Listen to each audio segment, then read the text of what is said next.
Hello, everybody. It's Alejandro, and you are watching UFOs Seriously Live. Now, the topic we take seriously, I, however, have a hard time being completely serious for over a few minutes, as you've probably discovered. Anyway, my name is Alejandro Rojas. I am with Open Minds, and this is our weekly UFOs Live, where we talk about UFO news and some of the other cool stuff going on YouTube and elsewhere that you could check out, stuff that hopefully you will love. So, first thing I want to take care of. Well, let's do a little bit of business where I want to say thank you. Thank you to Waylon Lambert and Amy Brooks, who are my latest patrons. Thank you very, very, very much. It's very much appreciated. In the links below, you'll find out more about how you can become a patron and get some cool behind the scenes look at some things. So, for instance, what's up there now is Stanton Friedman, a couple videos. The last address, the last goodbye from Stanton Friedman at Roswell, you'll be able to see here. If you're not aware of who Stanton Friedman is, he was the guy who put Roswell on the map. He was the guy who first interviewed the gentleman who claims to have been on location for the Army, the Army Air Force, actually, at the time, and discovered the material that, is potentially an alien spacecraft crashing in Roswell. So that's who he is. There's this annual Roswell Festival I go to, and you can watch his last address because he's retiring. Pretty sad. I'm going to miss you, buddy. But there will be more material. So not this weekend. Well, actually, that's what my niece used to say. Actually, it's going to be some cool stuff. It's like kind of secret. I can't tell you what I'm going to be doing this weekend, but I'm going to get some footage that I'll be sharing with you all next week, this weekend. And then the weekend after that is the Devil's Tower UFO event, where we have a lot of the people who have been on the radio show lately that are going to be speaking there. And I will share with you all some exclusive video from there. So I'll get you a bunch of exclusive stuff for patrons. But don't worry, I'm also going to get you some amazing interviews from those people with these cool backgrounds. We'll get the Devil Tower in the background. I'm so excited about getting this stuff. So that's what's coming up. Otherwise, I want to say hello to Chicago and hello to Sweden. And I also want to say, people saying hello. Hello, everybody. Hello, Renee. Hello, Film Fantastic. Hello, Chase Winkles. Thomas Stoppa. But somebody asked a question, and let me get you over to the browser. Oh, look, there's us. I always do that. So you get to see behind the scenes. You get to see what I see. And you can see how far behind it is. But anyway, someone asked me a question about a leak that had happened. So yes, a gentleman, one of the people from To the Stars, had somehow accidentally made some files available. This person in the chat was like, how come nobody ever talks about that? Well, we do, and we did. There just wasn't a whole lot to talk about, in my humble opinion. It is unfortunate it happened. Some people mentioned, wow, isn't this weird that, these guys would accidentally share something like this, especially when, it's not that, here it is, leaked. Mysterious Universe wrote about it here. So let's take a look at that. Especially when these guys worked in defense and intelligence and stuff like that. So yes, some material did leak. As you can see here in the daily UFO headlines, that's why I always talk about why this is such a great resource when you come to articles and daily UFO headlines, because I post all those headlines here and you can just go back and just get some really good stuff. But anyways, this one was from Mysterious Universe, written by MJ Banias. So he's the guy who I think was Bug in the chat last week. He may be here again. We'll see. But this is this leaked report. Maybe he'll share some more if he comes into the chat with you. But there isn't a whole lot. This report that was leaked on the Nimitz, it one of the reports was leaked previously by KLAS in Las Vegas. And this report is from, to catch you guys up, from ATIP, this organization that had investigated UFOs for the Pentagon that has just come to light. The document was given to KLAS from Las Vegas a few months ago. Amazing document. It was confirmed by a few people. I confirmed it with the person who wrote the New York Times article, one of them. I also confirmed it with, I had to go through a secondary person, but I went through a friend who said that one of the pilots verified that it was accurate. So it outlined the whole Nimitz event. So in 2004, outside of San Diego, the Nimitz Strike Carrier Group encountered what they called tic-tac UFOs that were shaped like tic-tacs that moved at extraordinary speeds. Some people out there are trying to say it was part of a missile test, but that really doesn't fit what the descriptions were. And you got to remember, these guys who investigated this were the big dogs. I mean, this is Elizondo had access to a lot of resources to have this investigated. And, we do know Bigelow Aerospace and others, Earth Tech, were working on this project. So there was no doubt a lot of analysis, and they would have, I think, known if a missile was in the area. So I'm very doubtful of that one, that idea. But what we're talking about in this story, and what someone was talking about, is that the leak, the document was found online that had the names were not redacted. So you could get the names of some of the people that did not want their names to be told. This is Christopher Mellon here. He was a former Deputy Assistant Secretary of Defense for Intelligence during the Clinton and Bush administrations. Very important person. Some other lists of documents were leaked, and luckily the people who did get these documents have not been sharing names. But let's see, what else? Oh, there is one other document. Lou Elizondo's his retirement. So he retired, and he sent a memo to his boss, Defense Secretary Mattis, and that memo was also in these documents. So that you can see from these links that MJ has provided at Mysterious Universe. It is an interesting document, and why the New York Times had quoted from it previously, and really they quoted some of the best stuff from that document already. So we already knew, for the most part. The only thing that was in there that we didn't know about were the names of people. So that's unfortunate that those names were shared. So the whole thing was unfortunate that it happened. But yeah, I don't think anybody is necessarily trying to hide that information. It's just there's not a whole lot of, I think, there to report on. A couple other things I do want to mention. It looks like, oh man, we missed it too. It looks like this person just subscribed, Christopher Martini. Why is that important? Because when people subscribe, and I've got this screen up, you see, if I can get my finger right, something really neat happen over here.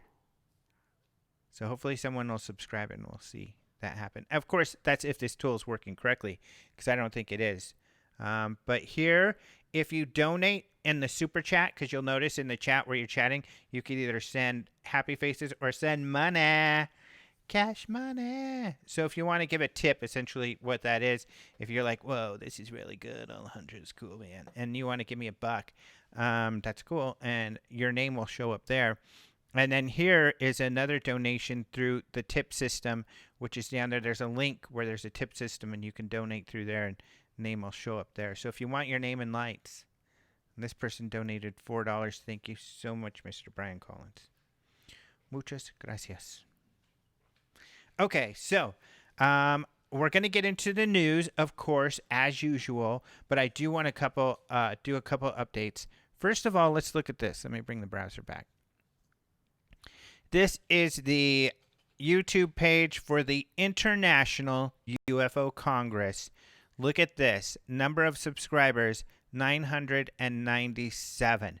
Why is that significant? You may remember that I told you last week, once this gets up to 1,000, then the Congress is going to give away a shirt, hat to a couple people.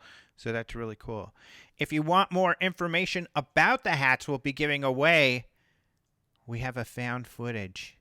video here. So you know what found footage is? It's like Blair Witch, or the first one was created by Dean Alioto, who spoke at the UFO Congress last year. Literally, he made the first like mainstream big uh, movie, found footage movie, where these are typically like they find the camera or the phone with the video on them because some kind of monster or aliens grabbed them and they're gone and nobody's seen them, and then they watch the video and they find out what happens and oh my gosh, wow, look at this. So Phoenix Incident was one that we did. We interviewed the guy who made it, and we worked with him because he did this video of UFO researchers, including myself and Stanton Friedman and Nick Pope, and who worked for the British Ministry of Defense, and a few others. Lee Spiegel, my friend from who wrote for the Huffington Post, and he included that in his in his video, and he actually made some DVDs. So here's what I'm going to do. I'm going to do a giveaway, but this giveaway is going to be after this week because I have something else to give away this week, and I'll show you what in just a minute.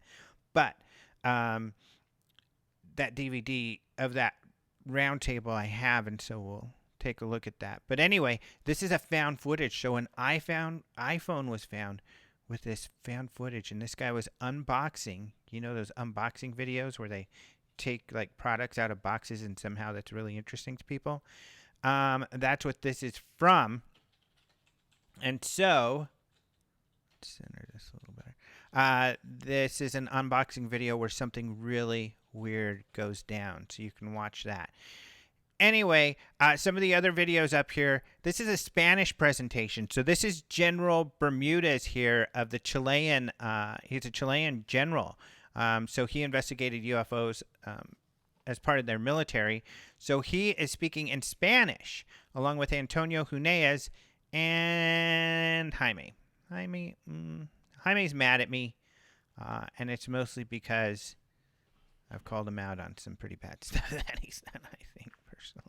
But anyway, there's other videos, like here is Tracy Torme, and then here is David Hatcher Childress. Tracy Torme, you may remember, the guy who did this Fire in the Sky movie. And then we've got UFO Jeopardies. These are really fun. So these are from the Congress. I don't think this is nobody's ever done this, but these are things where we literally play Jeopardy. You can see the screen here where we bring out 3 UFO researchers and they go head to head to see what their knowledge is on UFO stuff. So that's what this is. And you know who did really well? Nick Pope. He was very good at that. So yeah, come watch these videos. There'll be more videos up here soon. As soon as we get 3 more subscribers, which could be you, then there'll be some giveaways, and people will win shirts and hats, and that could also be you. Otherwise, I've got a couple new things up here too. The Alejandro Advantage. So this is my new YouTube page, and this page is for non-UFO stuff, but I do have space stuff, as you can see here. So I talked about the Space Force in this one. In this one, I took pictures of these people in their cosplay outfits. And, you know, people like this girl have these poses that they do. So I did a little video on that at this anime place. Here, I talked about my webcam. So I've used this webcam for this show. It's the Logitech C920. But it's a great webcam. But here, I not only talk about the webcam, I talk about what you need to do, how to essentially do what I'm doing right now if you're on a budget. This is the first video in a series where I talk about the webcam. Next, I'll talk about the lights and then the mics. But I do touch on all of that in this video, and there's links here, too, for equipment that'll help. This one I just literally posted, 25 minutes ago. And this is about going back to the moon. Why are we going back to the moon? The new space race, because we are in a new space race, ladies and gentlemen. You may not realize this, but it is true. You know, you've heard a lot probably about us going to the moon. Prior to that, you heard a lot about us going to Mars.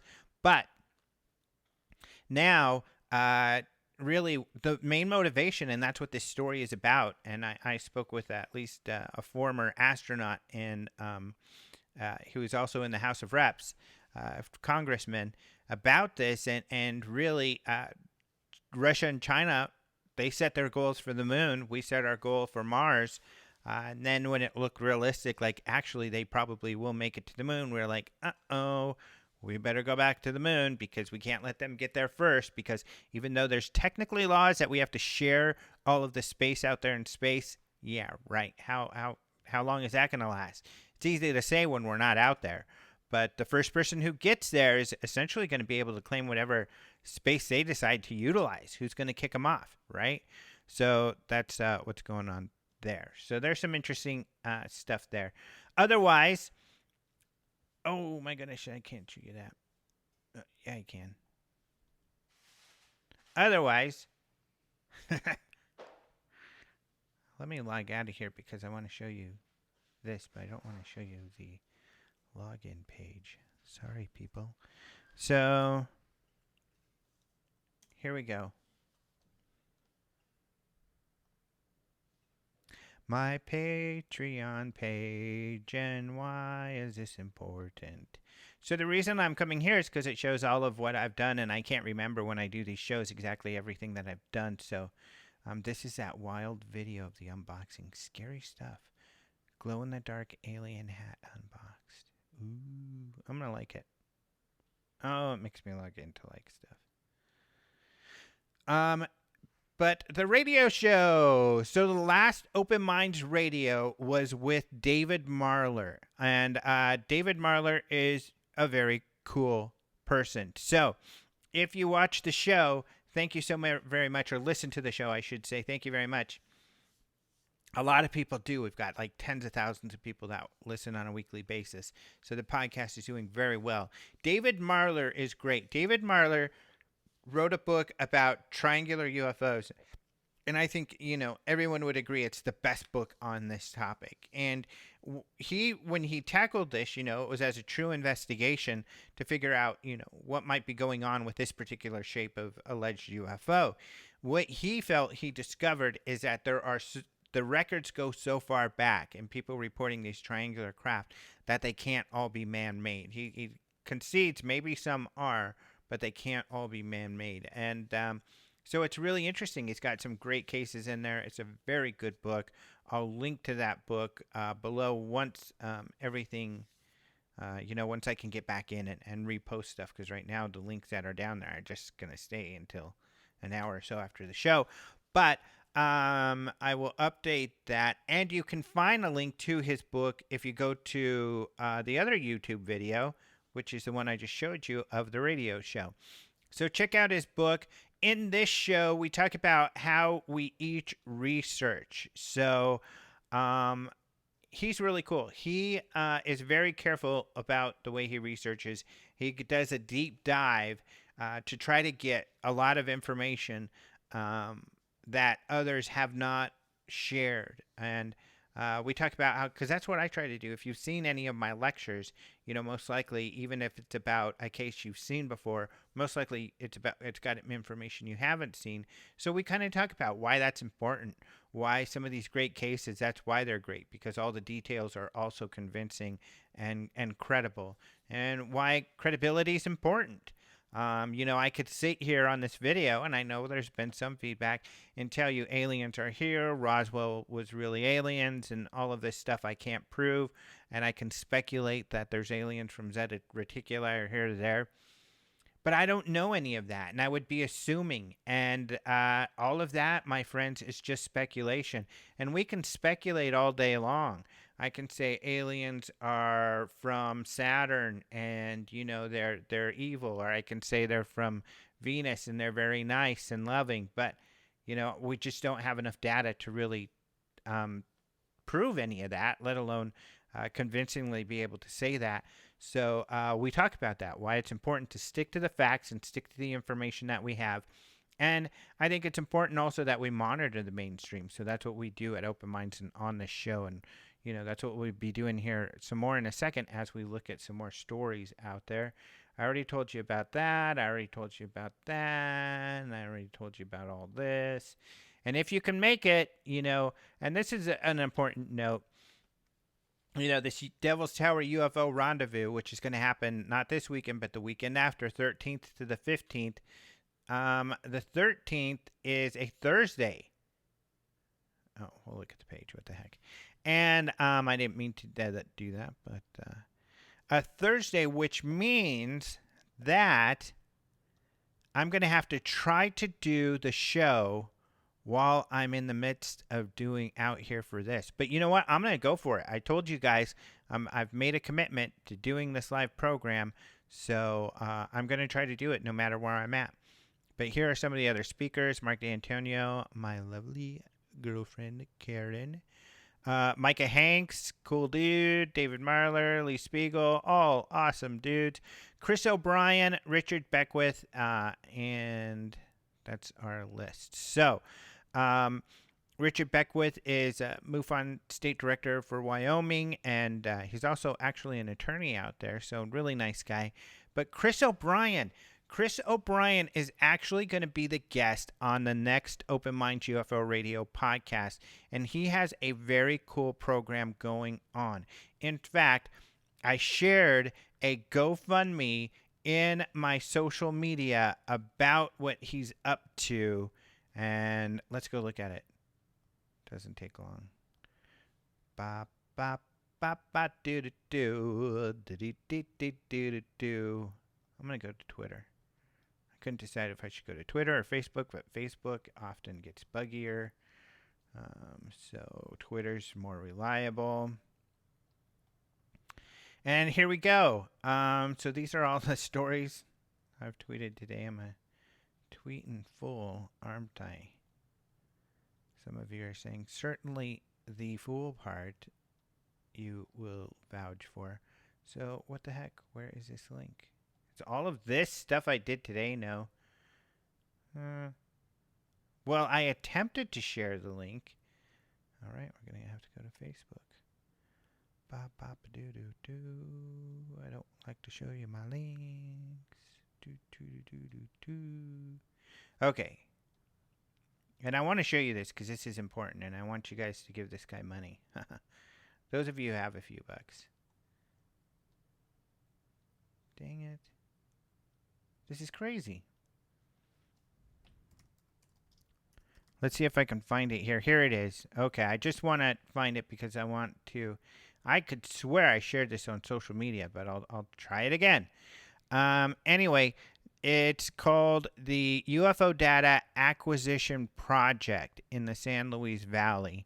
And essentially, he's doing what other people had said they're trying to do.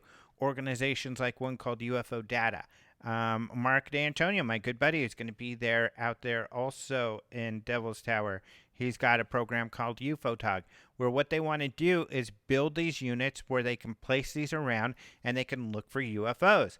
And not only do these UFOs have cameras, they've got other sort of sensors, such as electromagnetic fields or gravity, different sensors so they can sense other changes in the environment so that can correlate with potential UFO sightings. So what if there's a UFO sighting and they see that gravity drops or something happens with the electromagnetic field? All of this is very important information to have, and that's what this does. What's exciting about what Chris has done is he has actually created these devices, and they will be deploying a couple within the next couple of weeks. So he would like some more money to help them build some more, and they want to build them all over the place. Let's see if there's a map. There's no map, but let me show you this. This is really cool. So this is their tracking. So their computer, almost like a jet plane, that their cameras can track objects flying across the sky. Of course, this is an airplane, but why is this important? So that they can track objects that they're, potentially anomalous objects. So really cool program. I think it's very important, and I am happy to support Mr. O'Brien in these efforts. So we've already talked about this other stuff. So I want to talk about a couple other things here. This is really cool. So here is Luis Elizondo, the former head of the ATIP program, the Defense Program to look into UFOs. And this is his presentation at the MUFON Symposium. So you can actually watch that online. And I've heard people complain about, he didn't share enough information or he didn't share. But, this is a lot of people who are expecting him to share, like, oh, I saw the Roswell dead aliens or something like that. But you know what? He didn't see anything like that, or at least he claims not to see anything like that. And what he's trying to say, and this is what's really sad when people aren't listening to the message here is that the government, he can verify because he was a part of it, the government had actually a secret UFO investigation program. Even though they have told us for decades they have not been looking into the topic, and journalists such as myself, when we ask about it, we're told that there's nothing to it, they're not looking into it. So that's why this is so significant and a very important development that, especially for MUFON, this is extremely historic. It's the first time where one of their speakers has actually worked for the government and been able to come out and talk about UFOs. So it's historic as far as their speakers go. Let me see if I have any more questions here before I go on. Amazon movie. Ooh. Let's see. You don't field research on aliens? Not really, because there isn't a lot to talk about with aliens. Now, I do cover, and I do interview people who investigate alien abduction, and I think it's an interesting phenomena. And we talked about it a bit when I showed that book that I had from Free, their new book, which is like this thick and that humongous book. But there's no physical evidence for aliens, and so we can't say, for sure they're here. So let's see, a couple people, someone from Georgia. Hey, Georgia. Just a lot of hellos and stuff. I don't see any questions. So Obsidian Radio finally made it to the live stream. Yay. Hello. So let's move on. Let's get into the news.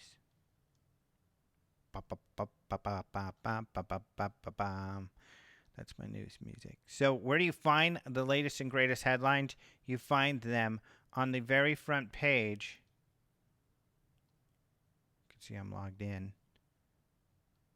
Of openminds.tv, right here in the UFO headlines. That's where you're going to find the latest and greatest. I update these every Tuesday. And then if you go to daily headlines here, you'll see previous headlines if you want to keep up. So let's go through some of the latest UFO news. This is really cool, this first one, because this then is an article by Luis Elizondo. So here's an article by the guy who used to work for the government investigating UFOs. He's now a director of special programs for To the Stars. And this video is very interesting, and it reminds me of the type of stuff that Nick Pope writes about. Nick Pope, of course, used to work for a government program investigating UFOs as well. He worked for the British government, the MOD. So he talks about when he headed up the government's highly sensitive advanced aerospace threat program. And this is what I'm going to be talking about. I'm going to be talking about this, and I'm going to have another talk on Steven Spielberg the weekend after next. And here's what I'm going to try to do. I'm going to get information about this out to everybody. So I have a lecture that I do, but I want to, and my big thing is sharing all of this with you all. So I'm going to try to record my lecture and then put that together in a video that I can share to give you some behind the scenes on how all this happened. But what he's saying is that it's important, like he says here, there are national security risks and also an opportunity for progress. So essentially what he's explaining, a government must assume anything is a threat until it has been proven otherwise. Actually, a military, if you've got an unknown object, you got to assume, unless you know otherwise, that it is a threat, because it could be. And of course, that's their job, is to protect all of us. So given that perspective, what he explains here is that that's why there's major secrecy, because you can't let your enemies know what you know.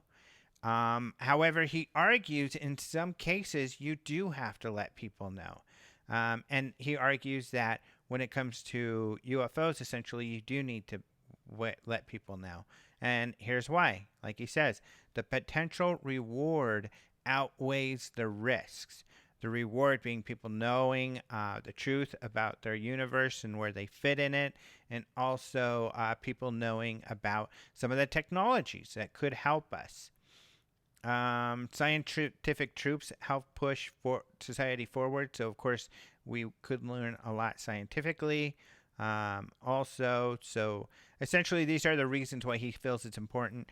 Information is shared by the government, why he's come out and shared information, mostly of which he's decided to do on his own. And so it's a great article, another really important article. People need to check that out.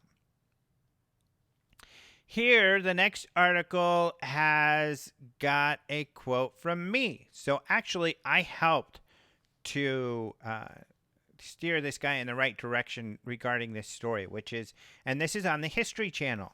So the History Channel, of course, has this Project Blue Book TV show coming up. So they're writing UFO stories in preparation of it. And hopefully we'll see if this is one of the cases they cover, because it's a really, really important case when UFO buzzed the White House. This is in 1952. They actually were buzzed. They buzzed the White House several times over a period of time. During one of those periods of time, actual people who worked for Air Force Project Blue Book were present in the control tower and watched the whole thing go down. They were flabbergasted. They didn't know what the heck happened. Jets were scrambled. The objects flew away before the jets got there. They flew back when the jets were gone. I mean, these guys were truly, truly baffled. The Air Force blamed it on weather, saying it was like a temperature inversion. That's why the radars picked up these things, but the radar operator said, no, that's not the case. And the main investigator of the case also said, no, that's not the case. We had ruled out temperature inversions. And how do we know that? Because this person here, Ruppelt, who was in charge of Project Blue Book when it started up again in 52, because there was Project Sign, then Project Grudge, and then Project Blue Book.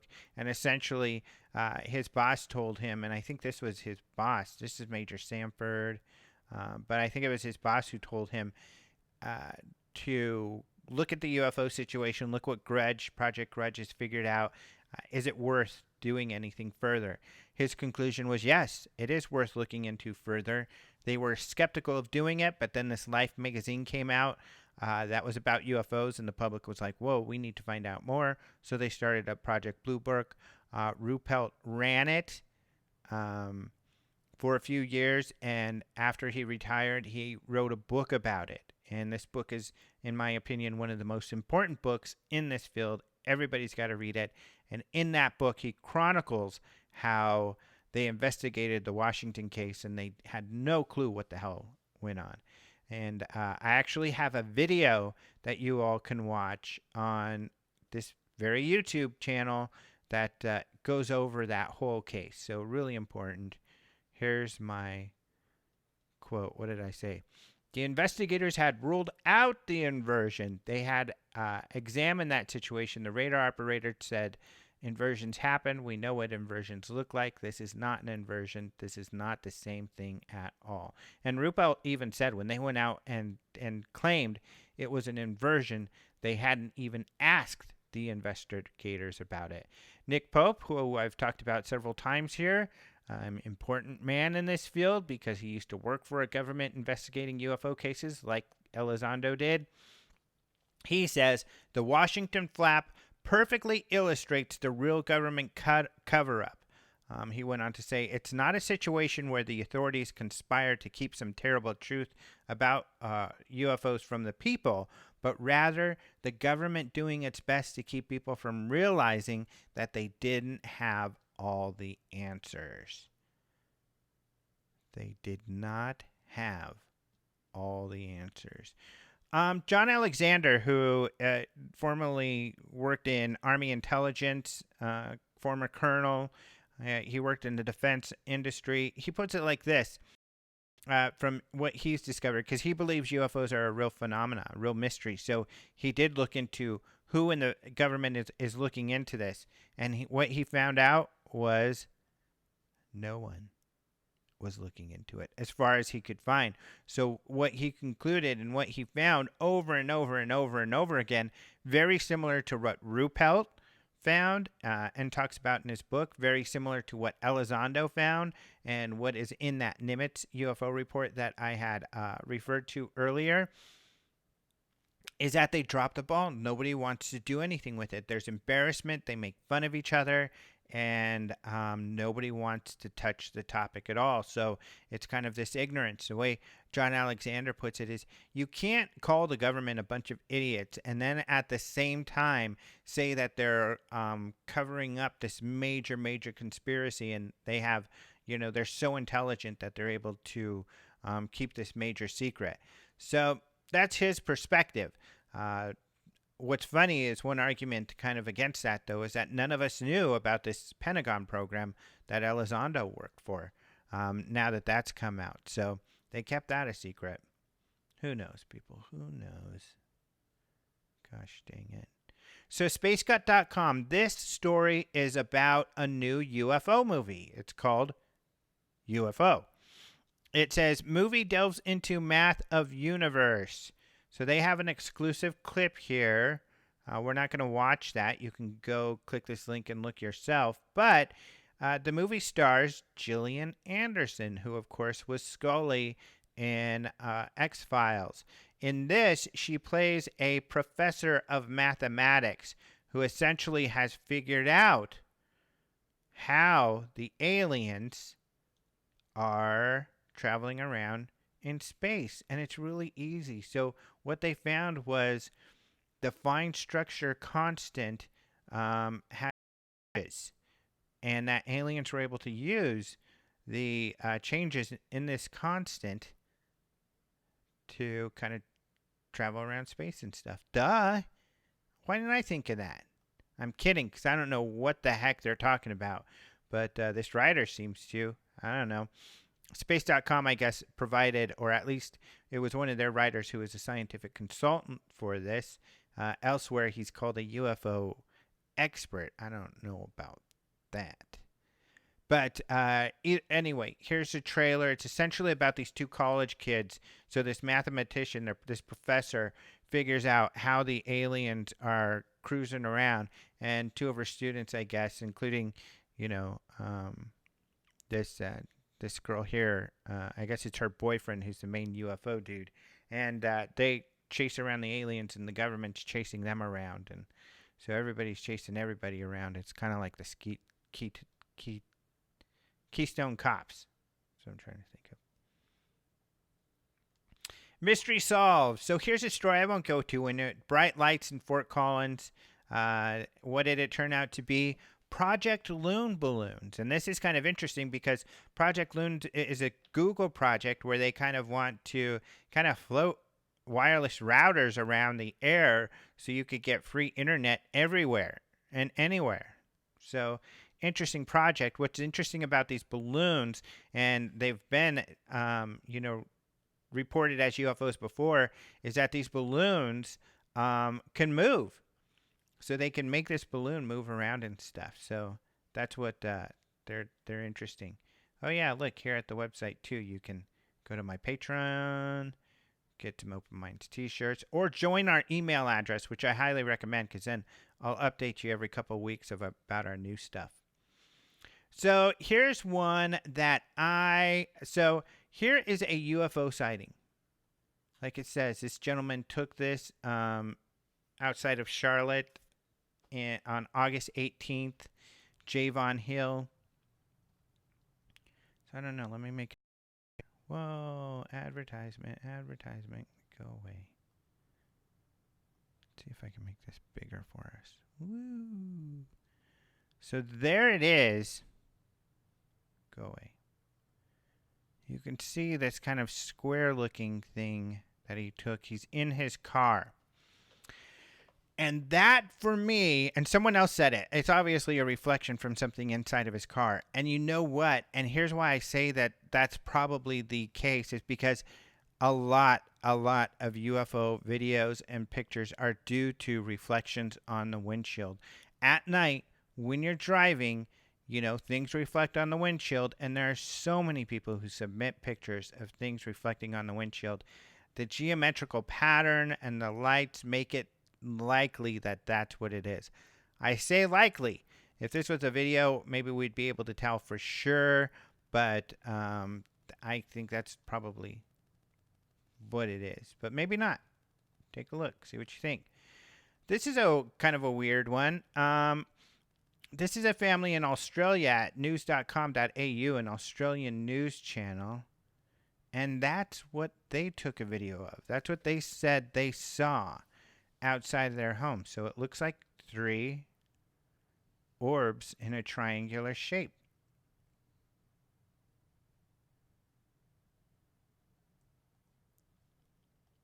So you probably couldn't hear that. Actually, if I turned it on, you could. Well, let's do that. Because it's kind of funny. Let's see. Might be able to hear this.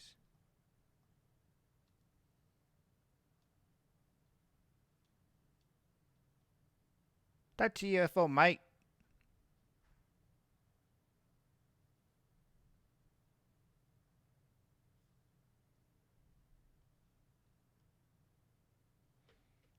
So that's all he said. That's a UFO, mate. That's a UFO. So I'm not sure if you could hear that, but you can't see anything there. So let's get back to it. What's he talking about? What's a UFO? He says this is a UFO. He says that he is an amateur astronomer and plane spotter, him and his wife, so they know what's up in the sky. He said it was larger than what a plane would look like. What they've done here is posted what a plane would look like. And I have been present when people mistake plane lights in this configuration as a UFO, because it happens very, very often. Is that what's happening here? I don't know. These witnesses seem to be pretty educated on what's in the sky, so they seem to as if they would know what they're looking at. This is a tough one. It's hard to say, and but yeah, so that's an interesting one. You all can take a look at. This is an interesting story too. This was actually kind of a big deal. For those of you who have been following my podcast or following this field for a while, you may remember this one. But this guy says, I accidentally created a UFO panic in New Jersey 8 years ago. And so he talks about it. And what did he do? He launched one of these solar balloons. So it wasn't his fault. It's just people really didn't know what these were so much. And what it is it's just a big black tube. You fill it with air, you fill it up, and then it's black so it attracts heat. As the air inside of this thing becomes hotter, as you know, air becomes thinner the hotter it is. So since the air inside is hotter and lighter, the thing will then float up in the air. So that's why it's called a solar balloon, because it's this heat from the sun that heats this thing and makes it fly. And so everybody, there was this big news thing, oh my gosh, people took a picture of a UFO. When that's not what it was a solar balloon. And I kind of like that kind of stuff because it helped educate, everyone on this whole solar balloon phenomenon. And it happens once in a while where people are floating around these solar balloons and they get mistaken for UFOs. And then people in this field, including people who are prominent figures, insist that was alien technology. And they're just dead wrong. They're just dead wrong. Speaking of being dead, demons. What do demons have to do with being dead? I don't know. Are demons dead? I'm not sure what a demon is, but necessarily. But this is a really, I think this is a good story and an interesting topic. So this is in Syracuse New Times. We cover her stories often because Cheryl Costa, who writes for the Syracuse New Times, writes about UFOs. She was the Researcher of the Year at the last MUFON Symposium because she's got a great book about UFO sightings out. But this is interesting. The title here, Fallen Angels, Demonic Entities Encountering Extraterrestrial Xenophobia. And it's an interesting perspective, and I like this perspective. I haven't really thought of it because often when people talk about aliens, you'll hear this. In fact, there's a big group in Roswell that talks about this. I'm going to look at you. I'm going to look at you straight in the eye. So, oh, hey, look. We have another subscriber. Oh, man, I wonder if the little video happened. Hey, Encroaching Moss, thank you so much for subscribing. Maybe someone else will. I'll keep it here so we can see the little thing that happens over here if it happens. Oh, look at right there. Whoa. What's that? It's crazy. Okay. Sorry, lost my train of thought. Fallen angels, demonic entities encountering extraterrestrial xenophobia. Her argument is this. I typically, when people say, oh, do you know aliens or demons? I'm like, oh, well, I'm not necessarily a religious person. Who knows? I don't know. Maybe they are. So, I try to be nice and everything and respect their opinions. But Cheryl has a good point here is that really, to her, it's like a new form of xenophobia.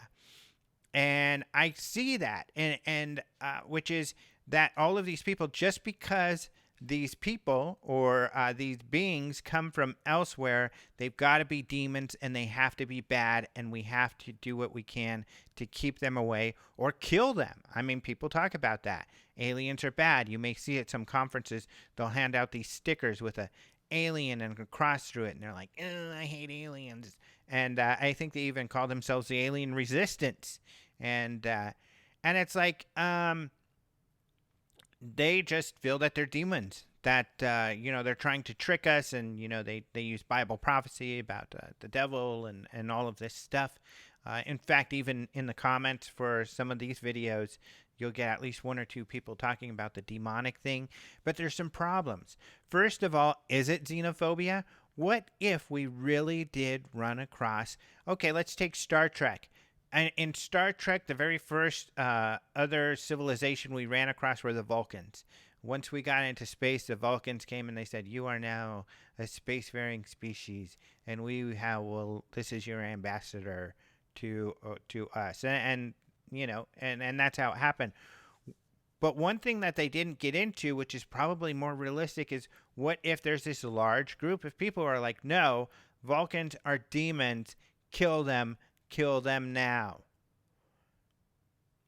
If this happened today, there would be people, having those perspectives, and they could be even large amounts of people. And what Cheryl's saying is, why would you do that? You wouldn't do that to Vulcans, would you? They're good guys. Everybody loves Spock.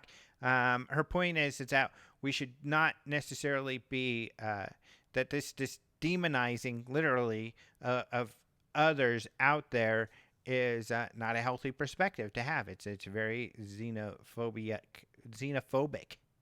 I think that's a word, xenophobic. And so she makes a really interesting point.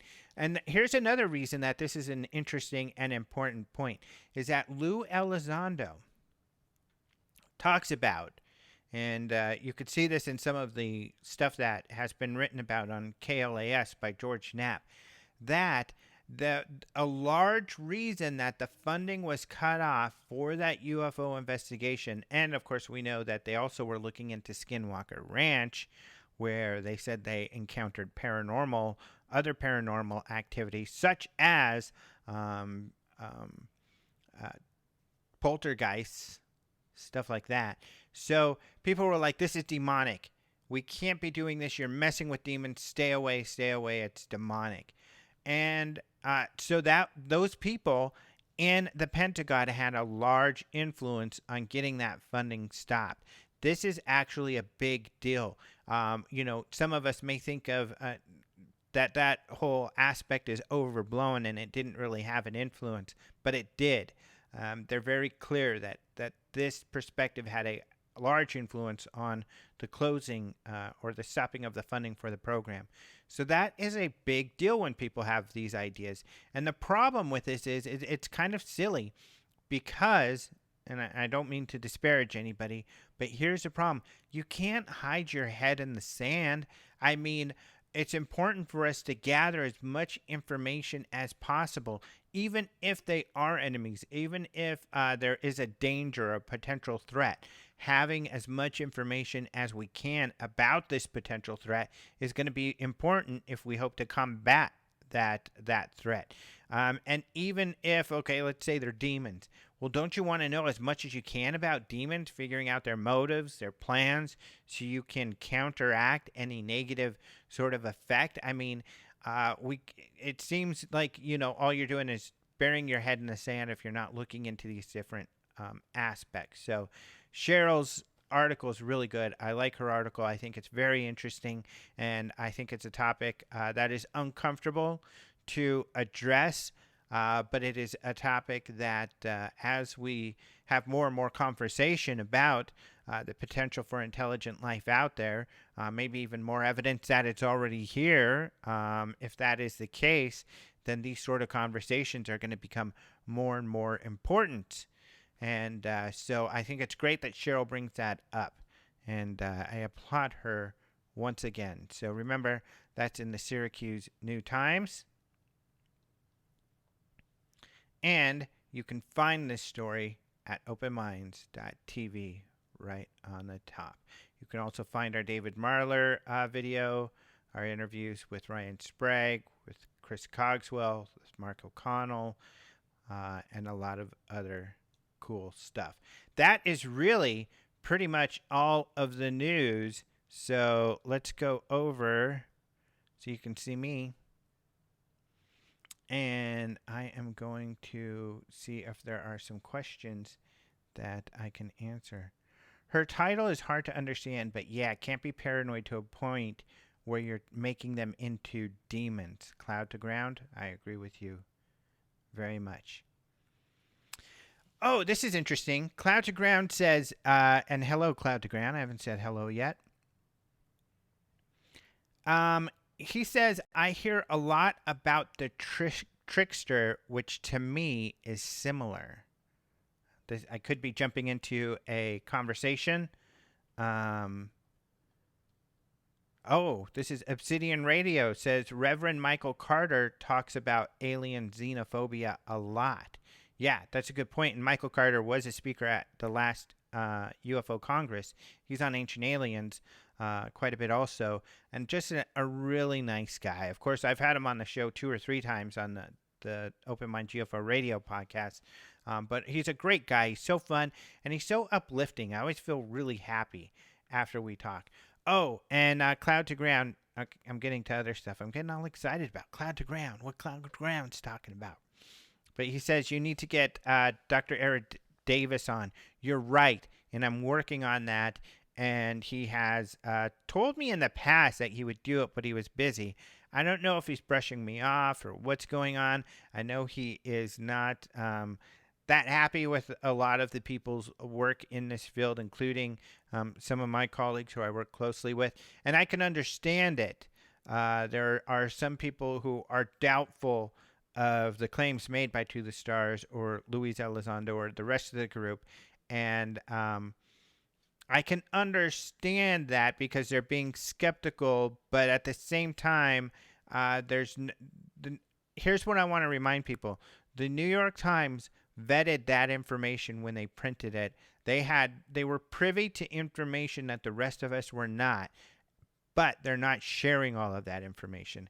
How do I know? From Leslie Kane. She's told me this privately, but she's also told me this on our Open Minds UFO radio right after that December article from the New York Times about Luis Elizondo and the Pentagon program came out, which she was one of the authors.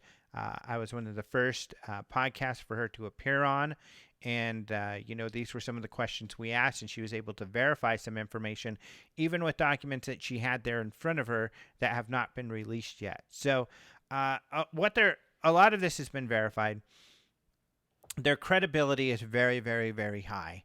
And so I think that's why they get frustrated when people question what they're saying and essentially accuse them of making stuff up or exaggerating or lying.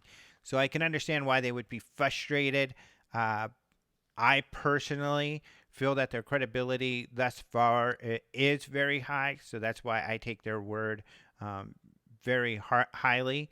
But uh, I can't understand those who don't want to just take someone's word. They want more evidence and more proof, which is always a good perspective because we always want to get more data and information. Cross our fingers. Hopefully, more will be coming out soon. I've been promised more information, and I hope more will come out soon to verify some of these claims. So I know he's frustrated about all of that, but he should still come on my show, right? If you ever get to talk to him or you see him on Facebook, plug my show. Say, hey, you got to talk to Alejandro at Open Minds. And I know he knows who I am. He's probably just worried because he has not been traded too great. But Cloud to Ground brought up the trickster thing. And I think that is a really interesting perspective. The trickster. So the trickster plays different roles throughout history. This idea of a trickster. In Native American folklore, there's a trickster, and there's this. Some of the tribes have this ceremony where, like, the chief acts real crazy for the day, and it's kind of like this exercise in making him more human and bringing humility to the role of leadership. But there's also this idea that these tricksters can trick you, essentially, make things happen that are elusive or weird. Throughout history, that there's stories kind of like this.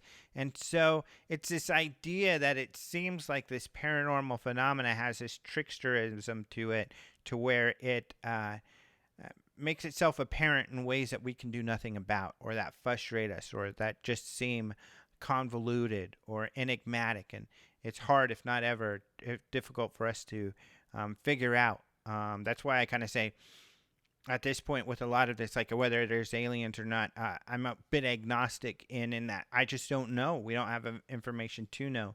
And maybe that is by design. And I think that's a fair, in my opinion, if I feel that if there was a sufficiently advanced civilization coming here and they wanted to hide their motivations or keep it so that we could witness, some of us could witness their existence, but keep it overall where our society does not accept their existence, I don't understand why they wouldn't be able to. If they're so much more advanced than us, it would seem like that would be something within their power to do, and that could be the situation we're in. Who knows? Why do we have to expect the truth from the fake news crew and the known liars at the top? I'm not sure who you're referring to, Mr. Humphreys, but if you're referring to most of the major news outlets, sorry, you're way off on this one. For instance, if you listen to that podcast with Leslie Kane, all of this stuff is fact-checked over and over and over again, especially with organizations like the New York Times. Not to say that they don't get things wrong, but it's hugely, it has a big effect on their business when they get things wrong. So a lot of this stuff is very well vetted out. So that's why, because credibility is everything. If you're not, if you don't believe what anybody has to say, how are you going to be able to verify anything?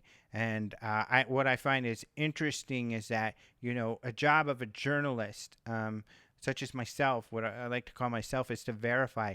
You don't take everybody's word or information for granted at all. You check all the sources, whether it's New York Times or LA Times or CNN or Fox News. You check their sources. Find out what those sources were and what those claims are, or what that truth is, and you verify for yourself. And that's every responsible journalist should be doing that. Some don't, a lot, and especially when it comes to the field of UFOs, unfortunately, a lot of people don't. but that's what you need to do is verify yourself. And unfortunately, I think we get a lot of people out there across the board who will make claims that this is a lie, that's a lie, without attempting to verify the information yourself. Because often, if you do that verification, you're going to discover what's really true and what's really not. And it gives you further insight into really how all of these things operate, which is very important, because the more understanding you have, then the more you're able to identify motivations, why things happen the way that they do, and you're then more effective to be able to change or interact with some of these entities that you want to change. So, or organizations. And for instance, that's what's great about To the Stars. They're in intelligence, they're in government, they understand how these things work, and there's really what they're doing. They don't need to be doing. If there's not a they're putting their own credibility on the line in order to pursue more information and more openness in this arena. I think it's really important, personally. So, Renee Cruz says he thinks that picture that we saw, was a cell phone in the window dashboard reflection.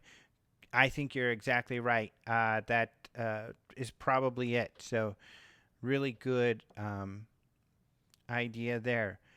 Let's see. Have I ever heard of Paranormal Central? It sounds familiar, but not that familiar with it. Sorry. Let's see, any other questions here before we go? Doesn't look like it. So, Mr. Humphrey agrees. Check everything. Do not rely solely on the headlines. And I agree with that 100%, because, certainly even recently in social media, I've called out different major news networks for having false or misleading headlines, which happens occasionally. And I've given up on the UK tabloids. So you'll notice when I cover this news, I'm not really talking about UK tabloids at all. I don't pay attention because, especially with this field, they're usually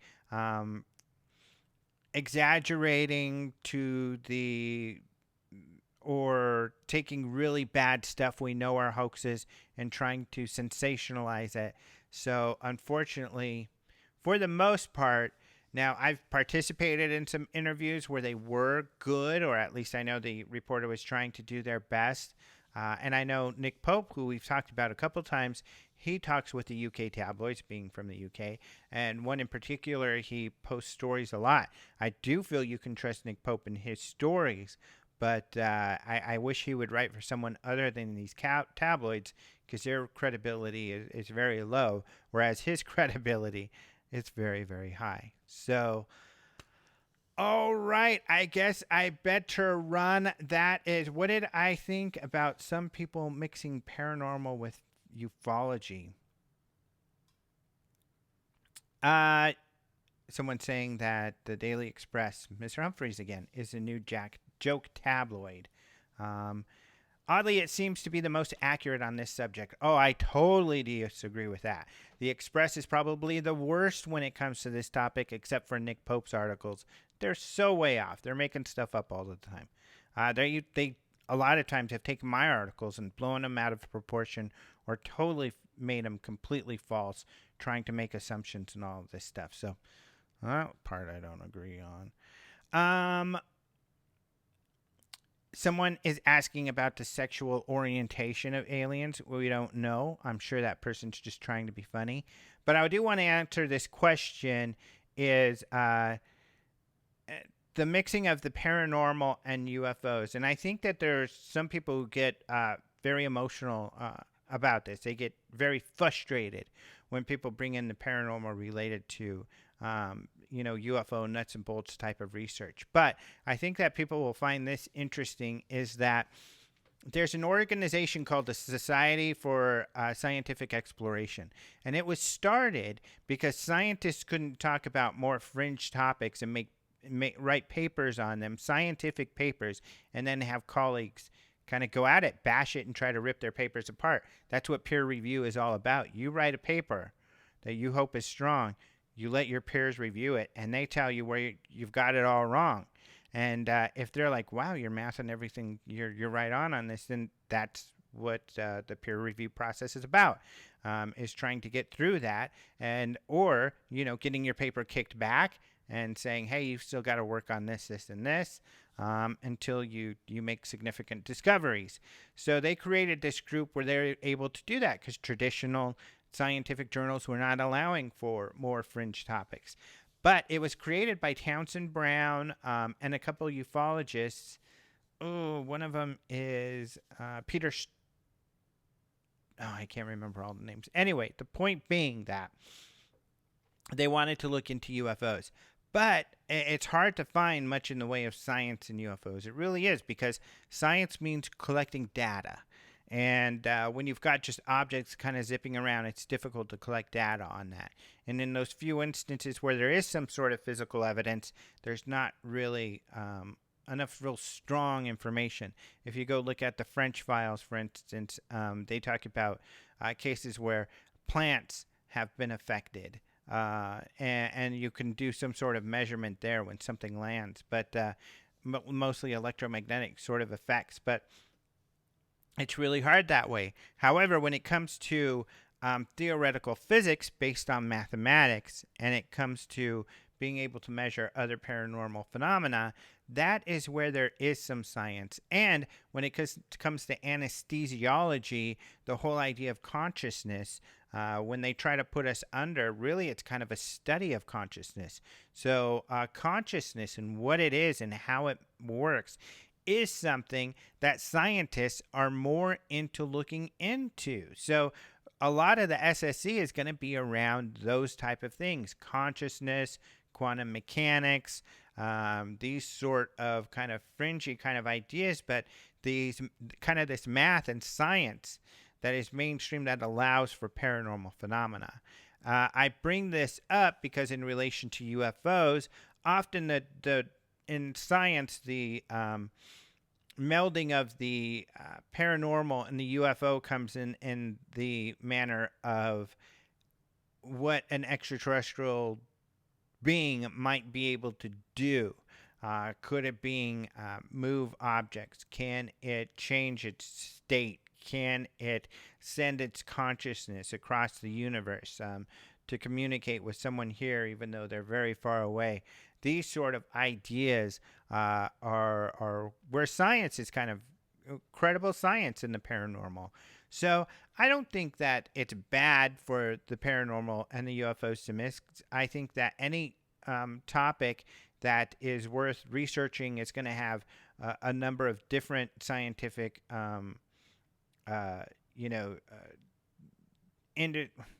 areas of science that are going to be looked at more than just one or two. So I think we have to be open to anything and anything that will help us understand. And so as long as it's done in a credible manner, I don't think there's a problem with melding paranormal and the UFOs. But of course, when it comes to paranormal, there's also a lot of speculation as well. It's often speculation based off of anecdotal information, and sometimes there's not a lot more we can do but speculate. But I think it's important to try to pursue answers, which is always possible. So, yeah, I think that there is a paranormal is just really, what is that word even? Paranormal is something that isn't normal yet. It's beyond normal, but it's something with more understanding that becomes more normal. And then it's not paranormal anymore. So this is just kind of things we don't understand yet that hopefully we will understand more. Flynn Ryder says there are some academic papers on UFOs. I know this organization called the Scientific Coalition for Ufology has some scientific papers at their website, which is, I think, is just scuonline.org. But just look up SCU UFOs and you'll find it. But yeah, they're out there. Uh-oh. The The dog's over there crying, probably because he wants dinner or something. And I guess that should be my cue to say goodbye, farewell. That I should be leaving. So thank you all. Someone said, Josie, she missed the first part of the show. No problem. You're going to be able to watch it as soon as it gets up in like an hour or so. But thank you all so much for joining me once again on UFOs Live. I hope you enjoyed yourself. Please check out openminds.tv for all of the news and the links. And then you can check out the UFO Congress YouTube page and subscribe if you haven't so we can get over that 1,000 mark. Hopefully you'll win some kind of cool stuff. And if you would like, even if you don't want to become a patron on my Patreon site, or you can at least follow what I'm doing because I post just what I'm doing there. Social media, I'll also post other things I'm interested in. But at least on that Patreon site, it's just what I'm up to. If you want to follow it, even if you don't want to give any money.